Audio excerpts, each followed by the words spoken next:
Hi, welcome to PeerPrism, an initiative by Peer Capital. I'm Karthik, uh, Hi, I'm Vamsi. and we're pleased to welcome you to the SaaS AI track of PeerPrism.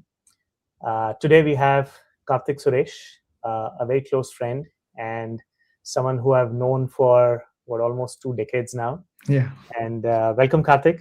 Karthik has been a repeat entrepreneur, 2x entrepreneur, built and sold startups, and currently thinking about possibly his next startup. We really welcome you and would love to talk more about today's topic on AI agents. But a hearty welcome to you, Karthik. Thanks a lot for having me on the show. Awesome. So before we get started and talk more about the talk of the town on AI agents, the agentic workflows, uh, why don't we start with a quick background and intro? So quickly, Peer Capital, we are seed stage investors. We invest anywhere from $500,000 to $1.5 million in the first check. We are sector focused. There are two themes on which we focus our investments. One is on the growing India consumer story. We invest in tech enablers of the India consumer story. And the second theme is around AI, where in our fund so far we've invested in applied AI, where we have looked at applications of AI across a few sectors, including commerce, entertainment, gaming, and fintech, and health tech. So that's broadly who we are, and pleased to be talking more about the today's topic. Uh, Karthik, quick intro about yourself and your journey in terms of Yeah. how you got onto the startup bandwagon and where you are today. Yeah. It's been quite a bit of a journey. I know since the days in Bangalore when we hung out. It seems like times have changed quite a bit. But yeah, just a quick intro about myself. I started off my career in algorithmic trading space in New York. So algorithmic trading, high frequency trading. Did that about 6 7 years.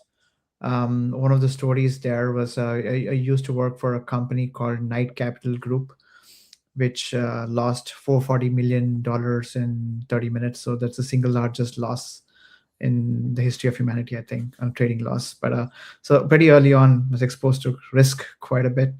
But then moved to tech because I felt like just making money with money wasn't having an impact on the world. So moved to Silicon Valley after Wall Street. In between, went to business school, and then started off as a first employee at a startup called Craft.co. I was the first employee, was there till Series A for 4 years.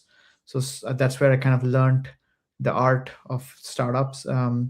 We pivoted like 3 times before we found product market fit. So that was quite a bit of a roller coaster. And finally, after Series A, after 4 years, vested all my equity, and I was like, okay, I'm done with startups. And then joined Facebook, thinking I'm going to be at Facebook for a long time. I was a PM on the search team and then Reality Labs. But just after a year, I was like, okay, this is it. Like, I got to go back. And then actually started my own company called Ignition. Ignition, this is in 2021. It was a SaaS startup in product marketing space. The idea was, there was no system of record for product marketing. There was system of record for sales, like Salesforce and Jira for engineering and product board for product and so on. But there was nothing for product marketing, and we wanted to create this tool mainly for product marketing. And we raised the seed capital. We raised from Jack Altman, Audacious, and Bling. But midway through the journey, AI became a thing. LLMs became a thing. Chat GPT was released, and GPT 4.0, which is really good at tool calling, came out. And then we realized, okay, the SaaS model, as we know, especially if you're not a system of record, is probably not going to last. So we had to pivot. But meanwhile, Ignition is doing pretty well. We had a whole bunch of clients, and we managed to sell Ignition the assets to Clue, which is a competitive intel platform. and then we started Double O AI. It's basically Double O AI was a workflow automation platform using agents. It was one of the very first fully natural language, fully natural language agent builder. Like basically, you can just tell the platform like, "Hey, build me a workflow or build a team of agents to, basically research all my competitors, pull all the reviews, and send me a weekly report at 9 a.m." And then it'll do that. We built that way back in 2024.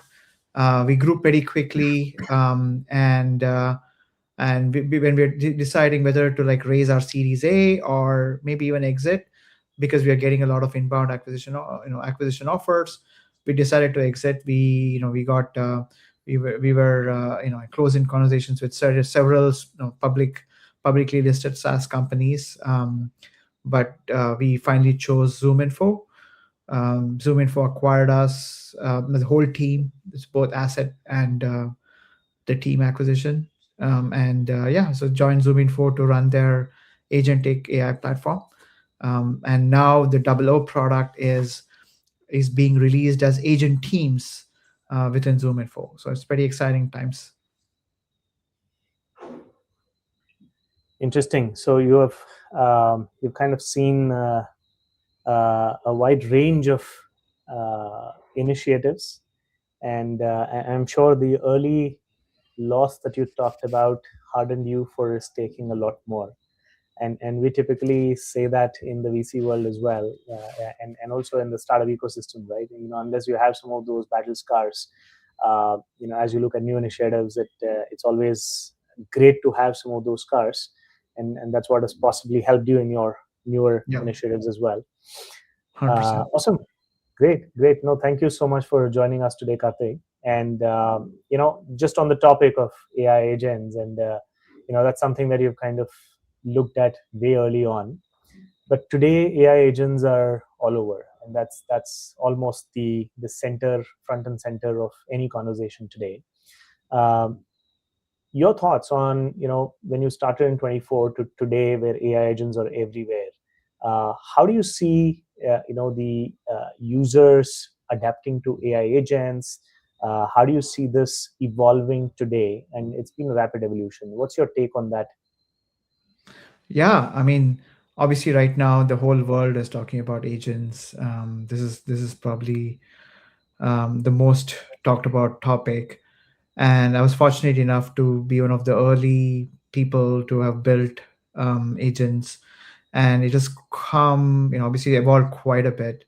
But I think it's just this change in the mindset, right? So, if you think about traditional software, whether it's SaaS or otherwise, most of it were very deterministic software, workflow based software. I mean, obviously designed for humans clicking around and filling some forms and maybe storing some data.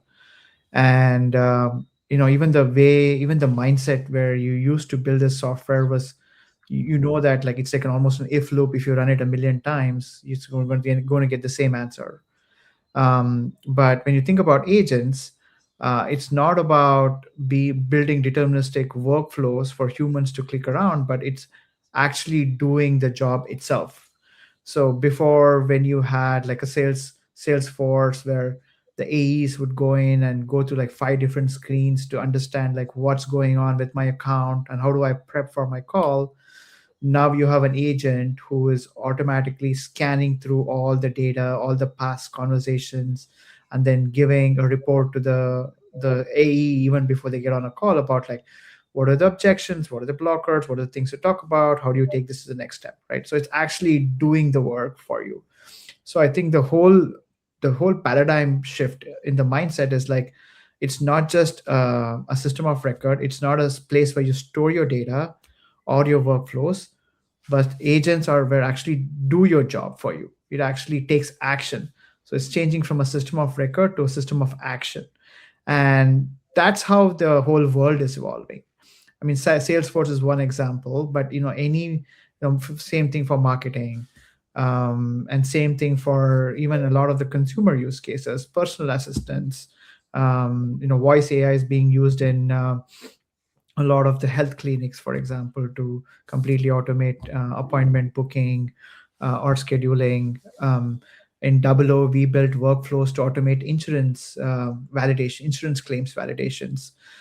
So yeah, I think the main paradigm shift with agents is like it's basically your or no, not just outsourcing, you're delegating the work itself.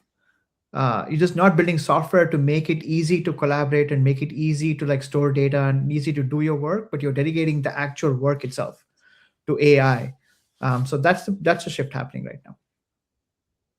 Got it, Karthik. And just sort of double clicking on a couple of things that you said, right? Like, if you were to sort of extrapolate the idea that the workflow sort of goes into the background and agents is what you sort of interact with, do you see a world where today's software workflow really becomes the infrastructure of the future and the workflow, quote unquote, ceases to exist? It's almost you, instead of, like you said, right, like AI is going in and pulling out reports, etc. That doesn't happen. You rather just prompt the agent to do the required task. Just curious to know how you see the workflow based software companies of today evolving in the future. Yeah, that's a great question. And I think the way you think about it is a couple of things. Who's your, as a product manager, you always ask a question, right? Who's the user? What are the jobs to be done? Here, the users are no longer, just humans. The users are agents, other agents. Like if you're Salesforce, then your users are other agents from your client companies who are then querying Salesforce APIs to get all the context about the deals. And that's exactly is what happening. Probably just a few days ago, I think Mark Benioff, he announced that Salesforce is going headless first, and it's a paradigm shift, because even though Salesforce APIs have existed for decades, they are also moving away from a price-based model to a consumption-based model, which means they don't see the humans or per seats as the primary use case in the future. They see agents being the primary use case, and you can't charge agents per seat. No, you just then charge by the consumption, which is AI credits, some API calls, some tokens, of course. And that's how I think all the workflow based software are going to evolve, and they have to. Yeah, if they cannot evolve, they're going to die. So I feel like that's one. The second part of it, there has to be some moat up to the workflow software. Like for Salesforce, again, there's a system of record. They store all the sales data. There's a bunch of AI native CRM startups who are trying to go after Salesforce, but let's see how that does. Zoom Info has data as a moat. We have the world's best contact database. So you also need to have a moat along with, because software itself cannot be a moat. Because I really question like companies like Asana or project management software, right? What is their moat? Like I could go to Cloud Code and wipe code a project management team, and I have done it in a few startups, which I advise and seen them do it. Is then they could just use that internally. So then there's no moat. So you need to really figure out what is your moat, and then two, you need to become headless first, which is you're serving agents versus serving humans. And three, you need to revisit your business model. It's no longer just seat based, SaaS based. It's probably some kind of a consumption based or a hybrid model. Got it. Interesting. We'll come to the seat based versus how do you kind of do the pricing, but you mentioned a very important shift that is already happening and is very critical, which is to be headless first, and that changes the paradigm of how you expect your customer to interact with your product, right? So when you're designing a SaaS tool or a SaaS product, from a workflow perspective, there is a certain approach which you use to design the UI to enable interaction with a human. With an agent first, obviously, it's a paradigm shift in terms of how do you think about your product to be, having a great UI from a agent first perspective. So if you have to sit around and design a product afresh, let's not talk about redesigning an existing workflow. If you have to build something afresh, how do you think about designing the UI UX? for a headless first approach? Yeah, that's a great question. That's a really good question because um, if you're designing for agents alone, then you may not even need a UI. So the whole UI UX exists in the first place to enable humans to go click around, whether it's a browser-based web application or a mobile application, is to take action, and they fill up forms, click buttons, store your data, and collaborate with others. But if you're designing, again, I'm talking about not redesigning existing software which already exists, but if you're starting from day one, then you would probably not even have an UI. Having said that, the only time I can think of having an UI is because you probably need to have a human in the loop for exceptions, escalations, getting approvals. So you would probably design a very minimalistic UI where the agents, only when as they are running the workflows, one, they're getting inputs from you, so a UI to take input, and then UI to escalate or get approvals or ask you questions while they are executing the workflow, and then finally to present the output in a way you can consume it. But even then, you could argue that you don't really need an UI. You could use like a Slack interface or an email interface or any other interface to do that, and it'll work totally fine. So, yeah, I think the whole UI UX is going to be very different for business software applications where agents are going to be the primary consumers. However, if you're designing a consumer app, then that's a different story. So then it's more, you need to design an app where humans and agents can become partners and collaborate with each other. So if you're going consumer first, then you should really make it easy. First, you need to make it um, like a transparency first approach where humans can clearly see what actions agents are taking, what data the agents are accessing, what's the reasoning which is going on. Because it builds trust. And then there's also privacy issues, compliance issues. So you need to like make sure that humans and agents are collaborating, going back and forth, and then presenting the final output. So if it's a consumer app, then you're designing for collaboration first. If it's a business app, you don't even need a UI. Got it. Very interesting, Karthik. And would love to sort of double click on a few ideas that you sort of spoke about, right? When it comes to giving up control, so to speak, to the agent to run the workflow or basically do the job. In the past, a lot of software was hired as a tool to do a job. The software was enabling a human, and therefore, at an enterprise level, there was a lot of trust inbuilt into that sort of paradigm where you could actually go and question the individual who's actually doing the job and hold him accountable.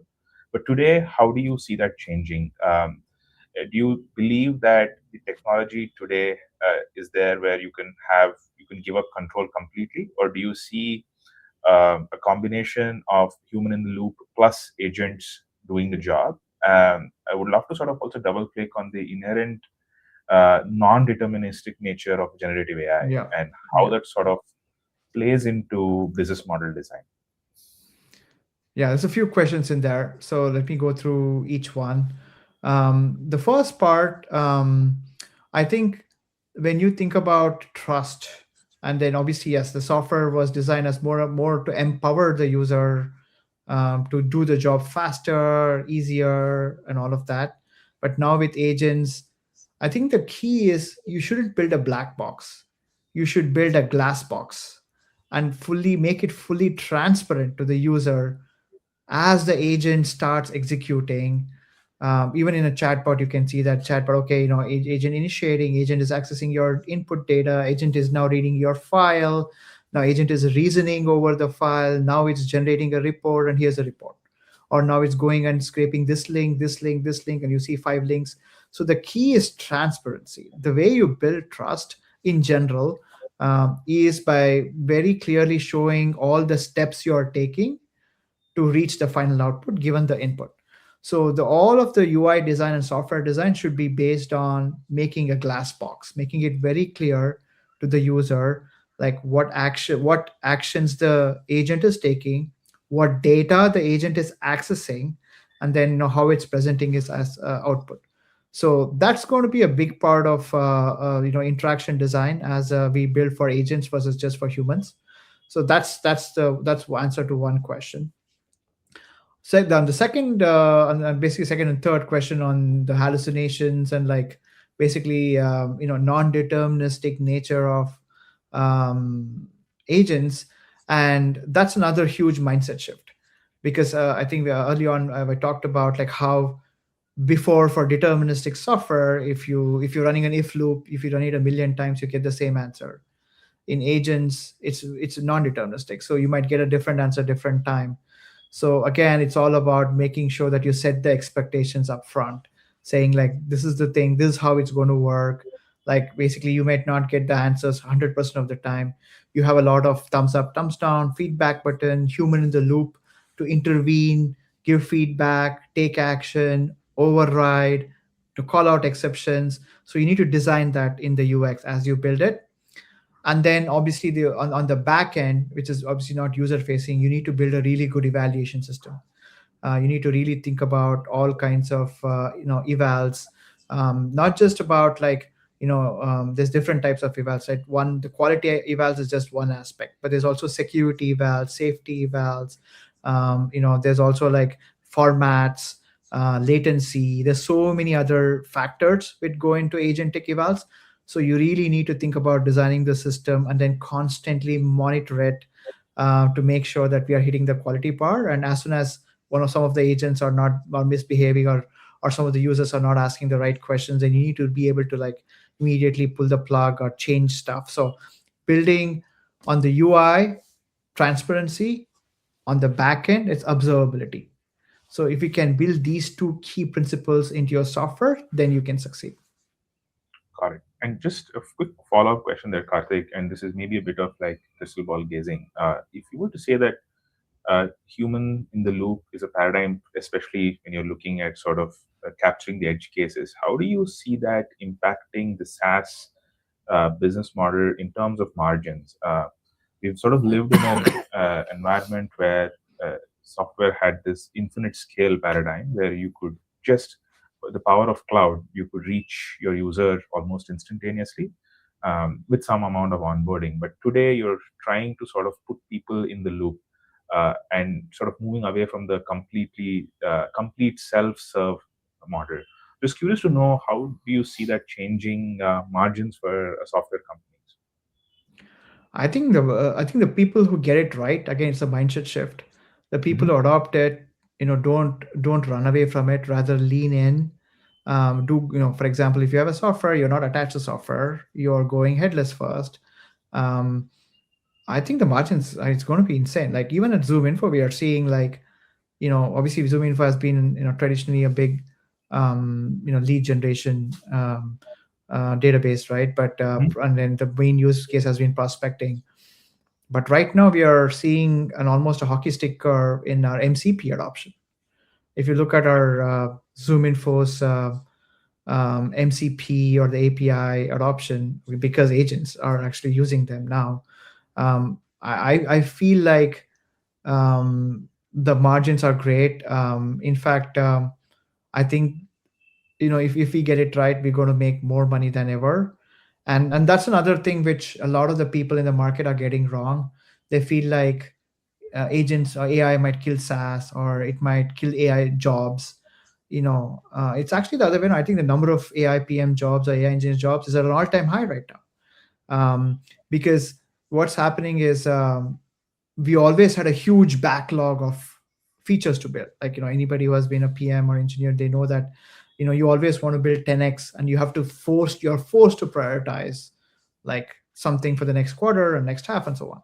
But now with commoditization of software and coding agents, we are seeing like all these backlog being able to be built upfront, and for which we need people as well to interact with the agents and cloud, whether even if you're using cloud code, or whatever you're using, Codex or Cursor. And so which means we are building faster, we are providing more value to our end users, and our end users are not just humans who are agents who can programmatically consume your software at a much higher pace.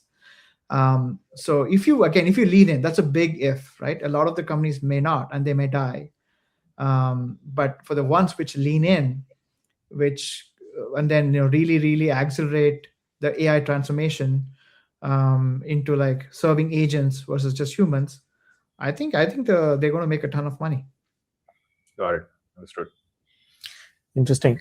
You actually made a few interesting comments along the way. One around how do you build a glass box rather than a black box, and you also talked about how this can actually make it much faster to build a lot more features. Let me pick on these two, and also from a talent perspective, right? So the yesterday scenario, pre-agentic, was more about you got to hire the right people, create the right processes so that you're building the right workflows and interactions, so that those decisions that you just talked about of how you come to certain outcomes are done partially in good faith, and there is a process. Today, that's shifting to a clear log of all actions that have been taken by an agent, which is recorded, and you need to have strong evals, strong observability on the back end to make sure that it's done. Now, obviously, it's great to talk about that, but obviously, it's a very complex thing to build, right? Where once you've built it, I think it's like possibly the holy grail, and then we are talking about the next wave of evolution. Uh, Now, if you had to just dig a little deeper into the observability and making sure all the actions taken by the agents are validated, audited, and there is a check on that. Yeah. Uh, how hard is that to really build about, and is that specific to each workflow? Is that a generic platform that can be built? Your take on building the observability layer for agents? Yeah, no, that's a really good question. I think about it a lot, and so yes, I think traditionally in SaaS software, Salesforce is an example. Like you said, you always record the current state. We don't record all the actions taken along the decision, why the decision was made. We just know that deal, this $1 million deal is close won on April 1st by this AEX, but you have no idea that is AE actually took the client to a steakhouse dinner, and and they closed the deal there, right? That is not there. Um, so there's so many such decisions happen, or the CFO was freaking out over the budget, and that's why they gave a 50% discount and all that. So there's so many decisions which happen, which was not captured before.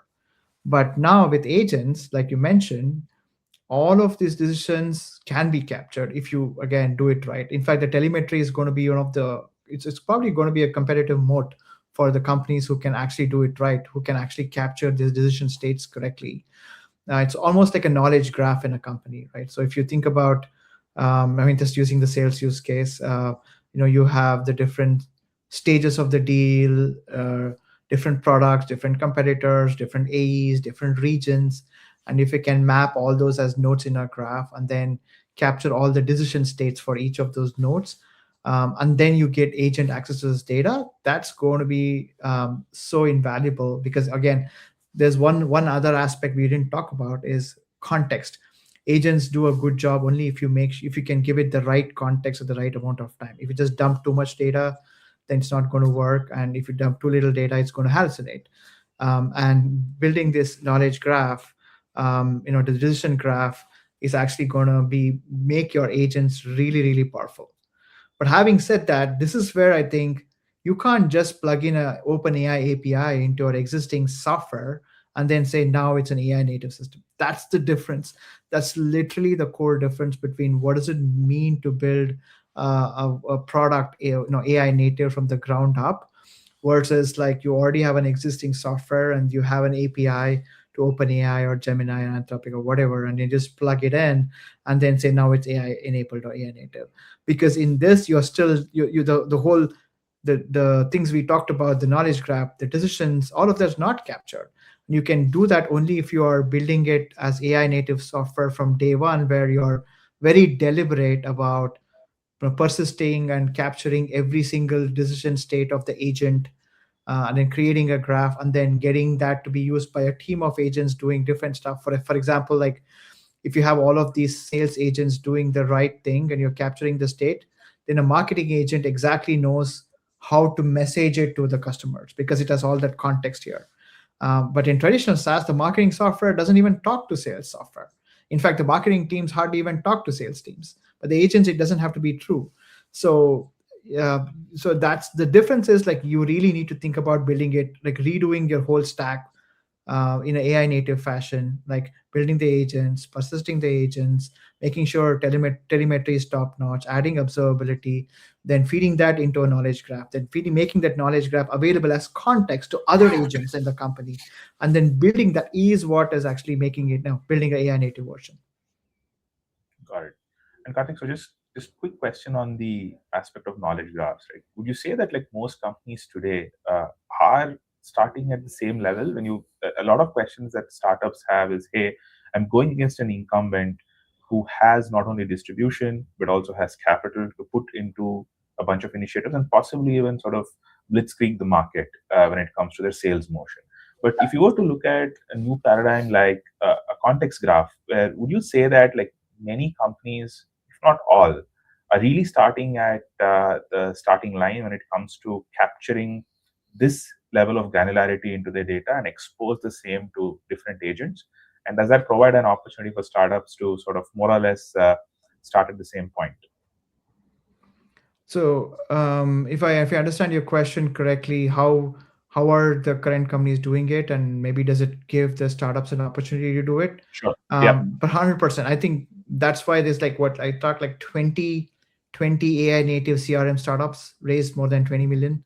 There's a bunch of them. Clarify is one of the founder was one of our investors before. So yeah, that's a whole. It's an open market because it's exactly the same reason. You cannot take an existing software and then plug in an AI API, like LLM API, and then make it AI native and start capturing these graphs. It has to be from the day one agent first approach. And this is why you have this whole. I'm just talking about GTM space because obviously ZoomInfo is in GTM space, and and also like we have all of these examples which users can clearly see that there's a big difference, and that's why the whole GTM space is exploding in terms of agents. You have the full stack, the AI native CRMs, the playbooks, the revenue intelligence, the forecasting, call transcripts, of course. So like every stack in the revenue intelligence is being disrupted by some version of an AI native startup. Having said that, um, it doesn't mean that all these startups will win. um, Obviously Salesforce and large companies are also like fighting back. Salesforce went headless first, and they will always continue to be a system of record. I really find it hard to believe an enterprise will move away from Salesforce to these AI native startups. I really think the startups which will win are not building products to replace the old way of doing things.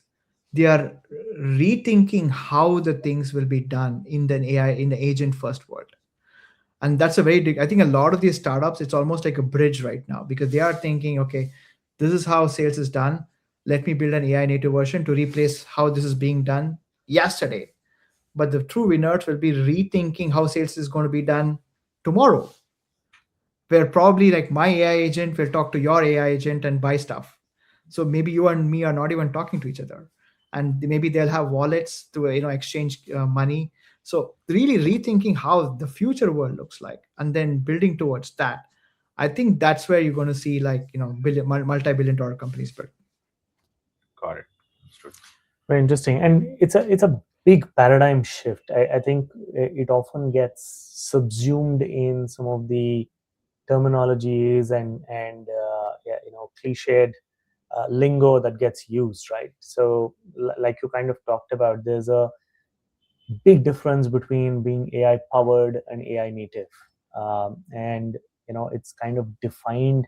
It's defining how software architecture is going to be if you're doing something grounds up. And clearly, you also kind of touched upon the talent piece, right? Unlike what one thinks about, there is a huge need for a lot of AI PMs who are able to think this AI first, and therefore be able to architect some of these workflows in an AI first, AI native approach. Obviously, it's not it's easier said than done, right? And uh, you know if you had to kind of give an advice to someone building AI first and AI native, like you said, I think the telemetry data becomes extremely important. What are some first principle guidance you would talk about uh, in terms of what are the best practices to follow when you're architecting the solution?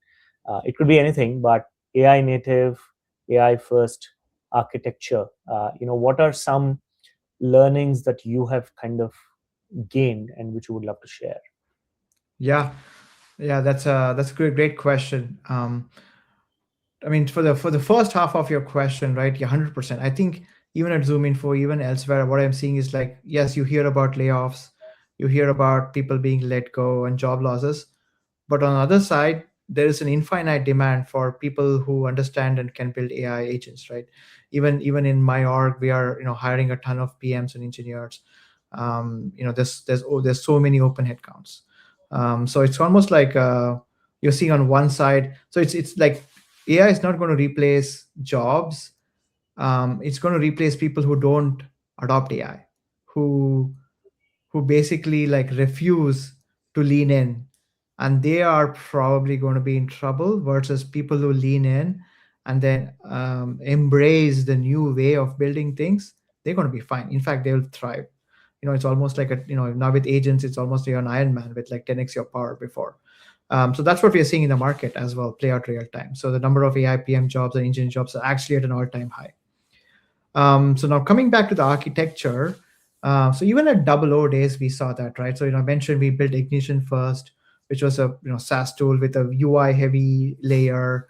So it's a great example to compare and contrast. So on one side we had Ignition, which was a SaaS tool for product marketing. We had some MongoDB database. We had Node.js and the Next.js backend, and same thing as a JavaScript front end, some web application, very heavy UI, and very rigid workflows, very rigid deterministic workflows built into the system. And that was Ignition. And then now when we started building Double O, we had to like redo the whole architecture. So basically we're thinking about like model first, thinking about the LLMs, and sometimes depending on what kind of a product you're building, you might go even further down the LLM because maybe you're fine tuning your own models, or basically like training your own models with the data. So there's a model layer, and then there's an inference layer, and then on the inference you have this observability layer. We used Langsmith for observability, but you can use whatever you want. And there's an evaluation layer, which is like we use another third party, a couple of third party system. There's Brain Trust, and there's a couple of other platforms which are being used right now. And then you have this databases. Before, at least it was before it when RAG databases for school, it was like RAG databases like obviously Chroma, Quadrant, Pinecone. Now RAG databases have taken a backseat. It's more about like really thinking about like hybrid search, re-ranker. So there's a whole storage architecture, and people are also re-envisioning what the knowledge base, memory, and file system layer looks like for agents versus the traditional software. So then that's a storage layer. And then you have the agentic UI layer, which is less about workflow UI, more about human in the loop UI, like taking inputs, giving instructions to the agents and getting the output. So even the full stack is like very different. Even you're using maybe for programming language, you're using Python, and obviously you have so just like you have the database, which is different. You have the inference, the model layer, the training layer, the observability layer, evaluation layer, and the very thin UI which sits on top of it. So that's kind of how even between Ignition and Double O, when we built these two products, we had to relearn everything about building the new tech stack from the ground up. Understood.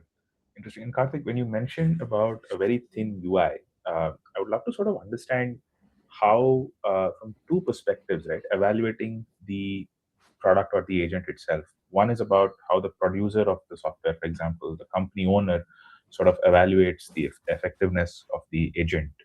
Just curious to know what are the different sort of paradigms under which you sort of measure the effectiveness of the agent, in the sense that are there hallucinations? What are the different concerns that you might have on your end?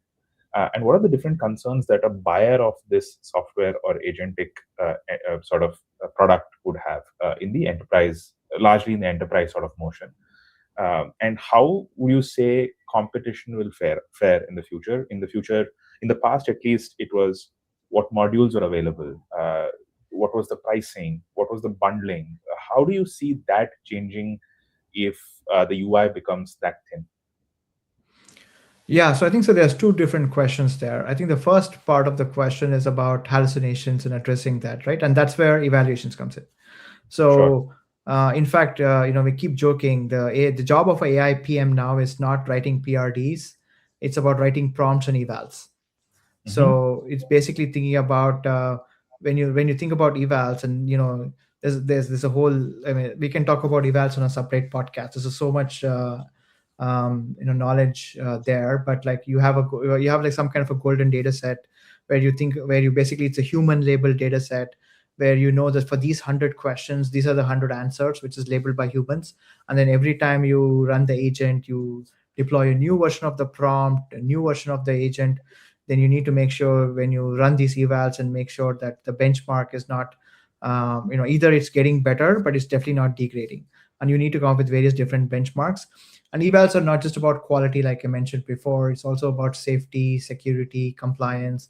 All of those evals are also added in. So those are the guardrails you really need to add.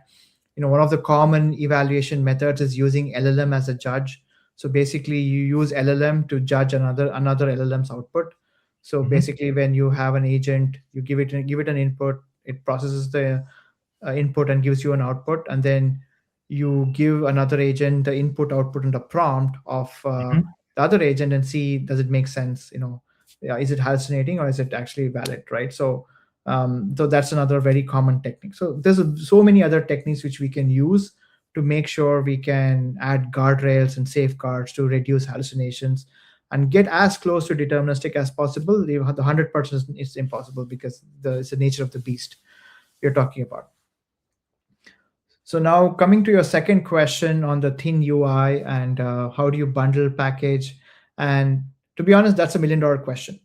And I feel like the market is actively kind of discussing, like, talked about like the seat based pricing, consumption based pricing, platform plus consumption, maybe seat based seat, and you get certain credits and then you use consumption. So people are experimenting with all kinds of models, and we are at Zoom Info, and we are not even at Double O.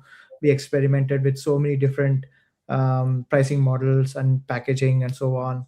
There's also outcome based, which I think is fantastic if we can get to it. Meaning, like, if we can show that we are improving your win rate, then only then you pay for my AI native CRM, right? Then they'll crush all the other business models out there. But it's really hard to implement because you need to pre-negotiate and agree on what the outcome is for each individual client, and you need to have a customized model, which may not work. But then there are some like some reports or some images. There's other products where it may work. So yeah, I think that's, to be honest, that's a very active discussion point of discussion. It's in a discovery phase in the market. People are experimenting with all different kinds of models. I don't think there is a right answer yet. Even if you look at OpenAI and Claude, you have both seat based and consumption based. API is consumption based, but they charge $20 or $100 depending on the pro or the max model. So I think, yeah, the market is still experimenting to see where it's going to land. My guess would be some sort of a hybrid of like either platform plus consumption or seed based plus consumption. I think that's where it's usually going to land. Understood. Yeah, even I would agree, and that's typically how, even if you take the SaaS paradigm, that's how things have evolved there as well to some extent. So hybrid is possibly the future, and we'll see how things evolve. And I'm sure there's a lot to unpack on the pricing as well, on evals and multiple things. But coming back to one of the core fundamentals of, again, going back to the design, the software design aspect of things, right? Um, is there like a very clear distinction and articulation that we can make today on where do you draw the line between, hey, here is the thing which let the agent kind of do it completely, and here's where I need a human in the loop, or a sort of an intervention. At a high level, it's clear in terms of wherever there is a workflow which can be clearly defined, you let the agent take control. But I'm sure there are some nuances to that. Based on your experience, can you talk us through certain nuances to this understanding, and where do you draw that line, and where are some edge cases of saying, hey, agent can kind of maybe do this completely, versus we need that thin UI, we need that layer where there is a human in the loop. Yeah, I think so. There's a few things which is running through my mind. But the first thing is like, is it something which is reversible or not, right? So if something is irreversible, then you ideally need a human in the loop. And as for example, like, I'm just and this is an example I can think of, but I'm sure better examples. Like, let's say it's something with regarding treating a health condition, prescribing medicine, or there you have to have a human in the loop. Even if I can show with my evals that this agent works amazingly well, it's perfect, still you will have a human in the loop. So I think those are the cases where you would definitely need. The other one is like finances, like, transferring money, payments. There you would probably need some sort of a human in the loop where the agent performs 99% of the actions, and the last step where before the money is transferred or before a financial transaction happens, then you have a human in the loop. The last one is regulation based, like your compliance based, regulation based, just to make sure that we have crossed the T's and dotted the I's. You would ideally want human in the loop, because you can't just tell your regulatory agency that, oh, I don't know, agent just did this, it's not my fault. Your business will be shut down by the regulator.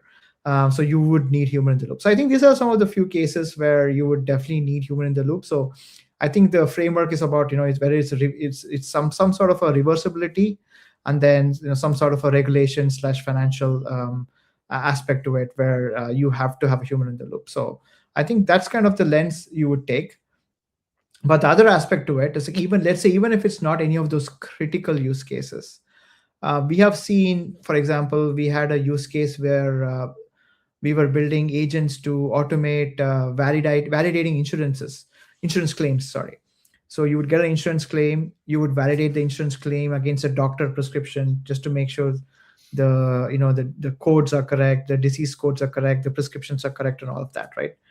um, Even there, even when you go and deploy, it's not like day one the team is going to run everything through the agents. This is a real use case at Double O.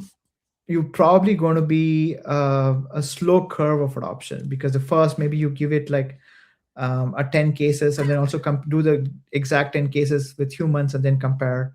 And then slowly you start ramping it up and giving more and more low risk use cases.